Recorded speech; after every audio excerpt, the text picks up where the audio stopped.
আসসালামু আলাইকুম। গ্রাম বাংলা ঐতিহ্যর পক্ষ থেকে আমি মাহিম আছি আপনাদের সাথে। আজ আমি আপনাদের নিয়ে এসেছি এবং ঘুরিয়ে দেখাবো খাতিয়াল উচ্চ বিদ্যালয়টি। বিদ্যালয়টি মাদারীপুর জেলার ডাসার উপজেলার বালিগ্রাম ইউনিয়নের সর্ববৃহৎ গ্রাম খাতিয়ালে অবস্থিত। বিদ্যালয়টি স্থাপিত হয় 1984 সালে। বিদ্যালয়টির প্রতিষ্ঠাতা প্রধান শিক্ষক আব্দুল আউয়াল ব্যাপারী। এছাড়াও এলাকাবাসীর গণ্যমান্য ব্যক্তিবর্গের ভূমিকায় আজকের এই খাতিয়াল বিদ্যালয়টি গড়ে ওঠা। বিদ্যালয়টি এমপিওভুক্ত হয় 1986 সালে। তবে এক সময়ের এই অজপাড়া গ্রামের মধ্যে বিদ্যালয়টি গড়ে ওঠার পিছনে কিছু উল্লেখযোগ্য ঘটনাও রয়েছে। চলুন একটু সেটাও জেনে নেই। 1984 সালে সর্বপ্রথম বিদ্যালয়টি খাতিয়াল মৌজার উত্তর প্রান্তে সেনাপতি দিঘির পশ্চিম পাশে খাতিয়াল সরকারি প্রাথমিক বিদ্যালয়ের সংলগ্ন এক খণ্ড জমির উপরে প্রতিষ্ঠিত হয়। পরবর্তীতে বিদ্যালয়টি তৎকালীন জাতীয় পার্টির মাননীয় শিক্ষামন্ত্রী শহীদুল ইসলামের মাধ্যমে শিক্ষা বোর্ডের পাঠদানের প্রথম অনুমতি লাভ করে। পর্যায়ক্রমে বিদ্যালয়টি পূর্ণাঙ্গ বিদ্যালয় রূপে স্থান পেতে থাকে। তবে এক সময়ের এই অজপাড়া গ্রামের মধ্যে বিদ্যালয়টি গড়ে ওঠার পিছনে কিছু উল্লেখযোগ্য ঘটনাও রয়েছে। চলুন একটু সেটাও জেনে নেই।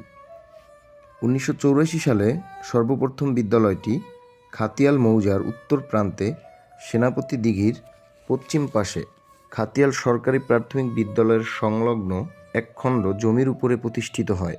কিন্তু দুঃখের বিষয়, ঐতিহ্যবাহী সেনাপতি দিঘির মনোরম পরিবেশে বিদ্যালয়টি বেশি দিন স্থায়ী হতে পারেনি। বিদ্যালয়টির জমি নিয়ে স্থানীয়দের মধ্যে এক ধরনের কোন্দল শুরু হয়। পরবর্তীতে হঠাৎ করেই কিছুদিনের মধ্যে এলাকার কিছু লোকের সহায়তায় বিদ্যালয়টি খাতিয়াল মৌজার দক্ষিণ প্রান্তে এক খণ্ড জমির উপরে তড়িঘড়ি করেই প্রতিষ্ঠিত হয় 1989 সালে।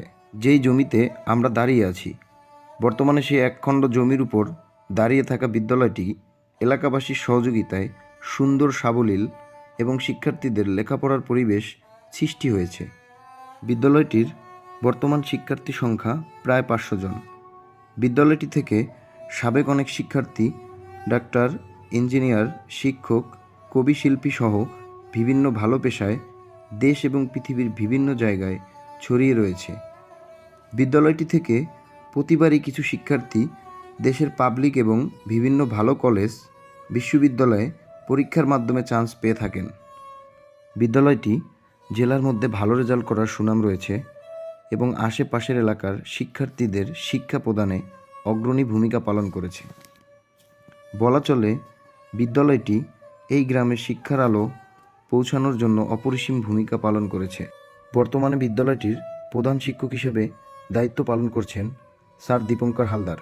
বিদ্যালয়টির সকল সাবেক বর্তমান শিক্ষক এবং শিক্ষার্থীদের জন্য গ্রাম বাংলা ঐতিহ্যের পক্ষ থেকে রইল শ্রদ্ধা, দোয়া, ভালোবাসা। দেশবাসীর সকলের কাছে বিদ্যালয়টি তুলে ধরা এবং স্মৃতিচারণের জন্যই ভিডিওটি করা। আমাদের এই ভিডিওটি ভালো লাগলে পরবর্তী ভিডিও পেতে গ্রাম বাংলা ঐতিহ্য পেজটিতে লাইক এবং ফলো দিয়ে পাশে থাকুন। ধন্যবাদ সবাইকে।